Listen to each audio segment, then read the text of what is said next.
Hello everyone, today I'm going to show you how to convert USDC to USDT on Binance. Make sure to watch the video until the end, not to miss any important details, like and subscribe. If you're new to Binance, all you have to do is scroll down until you see the first link in the description or until you see the first link in the comment section below where it will refer you to make an account with up to 100 euros bonus as our special offer. Now to do so, to convert between the two, all you have to do is open your Binance app and then very simply go to your portfolio section. But before you do that, make sure that you are using the Binance Lite, since this is the easiest method for that. To check for that, all you have to do is tap on the top left section where you can see the icon, double tap it, and as you can see, currently you can click on Binance Pro on the bottom to switch to Binance Pro, but we're going to stay on the Lite version. Go back, and then from here you can go to your portfolio where you can search for your coin.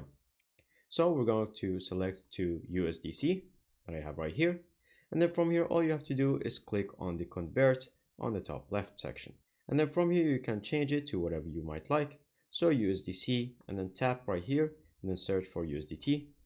And as you can see, now you can convert between the two. And so once you do that, you're going to click on preview, which will give you all the estimates and how many fees that you will pay. And once you do that and you pay the small fee, then you're done. Now it's going to transfer it. Thank you guys for watching. See you next time. Bye bye.